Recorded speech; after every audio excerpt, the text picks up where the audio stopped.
सांगलीच्या वाळवा तालुक्यातील शेतकरी संघटनेचे रघुनाथ दादा पाटील यांनी शेतकऱ्यांची कर्जमाफी झाली पाहिजे, सातबारा कोरा झाला पाहिजे, धान्याला भाजीपाल्याला हमीभाव मिळाला पाहिजे या संदर्भात सरकारला निवेदनं दिलेली होती। या निवेदनात त्यांनी 15 तारीख अल्टिमेटम दिलेला होता। त्यामुळे आज आक्रमक होत शेतकरी संघटनेचे रघुनाथ दादा पाटील यांनी इस्लामपूरमधल्या राजाराम बापू सहकारी साखर कारखान्याची साखर बाहेर पडत असताना रस्त्यावरती रोखून धरली आहे आणि ह्या आंदोलनाच्या पहिली ठिणगी त्या ठिकाणी पेटवली। यावेळी रघुनाथ पाटील यांच्या शेतकरी संघटनेच्या मार्गदर्शनाखाली शेतकरी संघटनेचे कार्यकर्त्यांनी हे आंदोलन केले।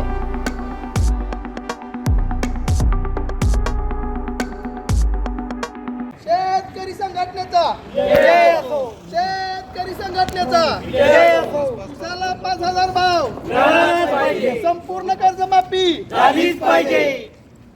शेतकरी संघटनेचा जय असो, उसाला 5000 भाव मिळालाच पाहिजे, संपूर्ण कर्जमाफी झालीच पाहिजे। रघुनाथ दादांचा विजय असो, रघुनाथ दादांचा विजय असो, शेतकरी संघटनेचा विजय असो।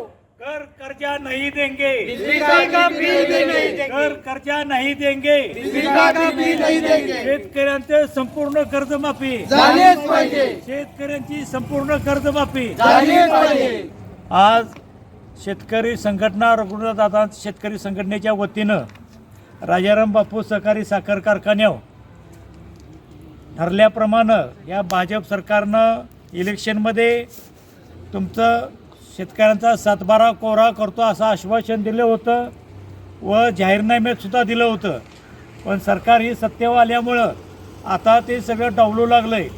म्हणून रघुनाथ दादा शेतकरी संघटनेच्या वतीनं शिवाजी महाराजांची जयंती 19 फेब्रुवारीपासून साहेबराव करपे यवतमाळ यांच्या आत्महत्या केली, पहिली महाराष्ट्रातली आत्महत्या 19 मार्चपासून पर्यंत पुऱ्या महाराष्ट्रभर जनजागृती करून 19 मार्चला सरकारला अल्टिमेटम दिली होतं की डॉक्टर बाबासाहेब आंबेडकर यांच्या जयंतीपर्यंत संपूर्ण शेतकऱ्यांची कर्जमाफी करावी, अन्यथा आम्ही 15 मार्च एप्रिलपासून एक भाजीपाला साखर दूध कुठलंही मुंबईला पुण्याला सिटीमध्ये जाऊन देणार नाही। त्याप्रमाणे आज आम्ही साखर कारखाना राजाराम बापू इथे साखर अडवून त्यांचे जी मुंबईला आणि पुण्याला जाणारी जी साखर आहे ते आम्ही आज रोखतोय। तरी आज हा पहिला दिवस आहे। काल आम्ही या कारखान्याला इंटिमेशन दिले होते, तरीसुद्धा या कारखान्याने साखर भरलेली आहे, तो ट्रक आम्ही इथं अडवलेला आहे। तरी इथून पुढं जर साखर भरली आणि त्याचे जर इतर उल्लेवाट काय लागली किंवा ट्रकला पंक्चर झाला किंवा काय पिटवलं तर ह्याची जबाबदारी आमच्यावर राहणार नाही। याची इंटिमेशन सरकारला जबाबदारी सरकारने घ्यावी एवढी मी या ठिकाणी ही करतो। शेतकरी संघटनेचा जय असो, शेतकरी संघटनेचा जय असो। संपूर्ण कर्जमुक्ती झालीच पाहिजे, संपूर्ण कर्जमुक्ती झालीच पाहिजे। उसाला 5000 रुपये दर मिळालाच पाहिजे, उसाला 5000 रुपये दर मिळालाच पाहिजे। रघुनाथ दादांचा विजय असो, रघुनाथ दादांचा विजय असो। आज आम्ही या ठिकाणी राजारामबापू पाटील सहकारी साखर कारखान्याच्या साखर ज्या गेटमधून बाहेर पडते त्या गेटवर आम्ही थांबलेलो आहे। इथून आम्ही शहराकडे जाणारा सर्व शेतीमाल जो आहे तो आम्ही अडवण्याचा प्रयत्न करत आहे केलेला आहे आणि कोणत्याही प्रकारचा भाजीपाला दूध वगैरे शहराकडे जाऊ देणार नाही जोपर्यंत जी संपूर्ण कर्जमुक्ती होत नाही। जसं इलेक्शनमध्ये देवेंद्र फडणवीसांनी सांगितलं संपूर्ण सातबारा कोरा करू, तसंच पंतप्रधान नरेंद्र मोदी यांनी 2014 साली सांगितलं होतं पहिल्याच मीटिंगमध्ये आम्ही पहिलं काम करेल किसान कर्जमाफी करूंगा असं सांगितलं होतं। तर अशा ह्या लबाड सरकारचा आम्ही या ठिकाणी निषेध करतो। हे भाजप सरकार जे आहे केंद्रात आणि राज्यात हे फार अतिशय लबाड सरकार आहे आणि ह्या सरकारमध्ये असणारे सगळे भ्रष्टाचारीच लोक आहेत आणि अशी भ्रष्टाचारी लोक आम्हाला सांगतात 31 मार्चपर्यंत कर्ज भरा शेतकऱ्यांना। तर आम्हाला ह्या सरकारला एक इशारा देत आहे आम्ही, जोपर्यंत संपूर्ण कर्जमुक्ती होत नाही तोपर्यंत कोणत्याही प्रकारचं कर्ज आम्ही भरणार नाही आणि जे आत्महत्या करत्याला आहेत शेतकरी, त्या सर्व शेतकऱ्यांना माझी विनंती आहे, कोणीही आत्महत्या करू नका. आणि जेवढ्या आत्तापर्यंत आत्महत्या झाल्यात हे आत्महत्या नसून हे सरकारनं केलेले खून आहेत. तर आता इथून पुढं कोणीही शेतकऱ्यांनी आत्महत्या करू नये, कुठल्याही प्रकारचं कर्ज भरू नये. संपूर्ण कर्ज ही आपल्याला जोपर्यंत माफ होत नाही तोपर्यंत हे आपलं आंदोलन असंच चालू राहणार आहे. शेतकरी संघटनेचा विजय असो. शेतकरी संघटनेचा विजय असो. रघुनाथ दादांचा विजय असो. रघुनाथ दादांचा विजय असो.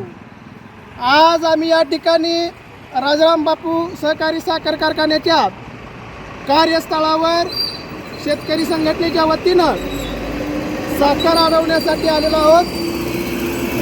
दिनांक 19 मार्च पर्यंत आम्ही 1 महिना या ठिकाणी शिवाजी महाराजांच्या जयंतीपासून 19 फेब्रुवारी ते साहेबराव करपे यांच्या कौटुंबिक आत्महत्येचा स्मृतिदिन 19 मार्च या पातूपर्यंत आम्ही संपूर्ण महाराष्ट्रभर या सरकारला आणि या महाराष्ट्रातील जनतेलाही आठवण करून देण्यासाठी आम्ही जनजागृती अभियान केलं होतं.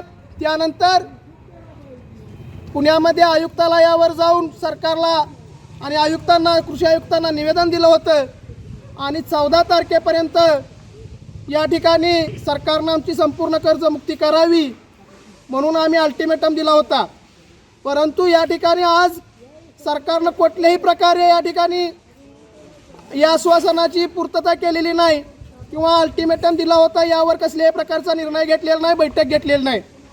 आज आम्ही संघटनेच्या माध्यमातून या सरकारला परत आठवण करून देऊ इच्छितो की आज जर या ठिकाणी तुम्ही आमची संपूर्ण कर्जमाफी केली नाही तर संपूर्ण या ठिकाणी शहराकडे जाणारा दूध, भाजीपाला, साखर, जीवनावश्यक वस्तू शहराकडे जाणार नाहीत ही दक्षता या ठिकाणी शेतकरी संघटना घेईल.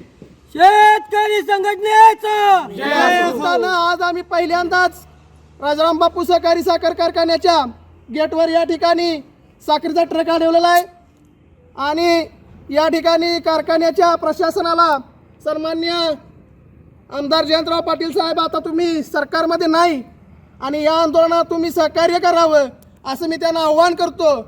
आता या आंदोलनाचा शेवट कर्जमाफी घेऊनच होईल एवढंच या ठिकाणी मी शेतकरी संघटनेच्या वतीनं जाहीर करतो.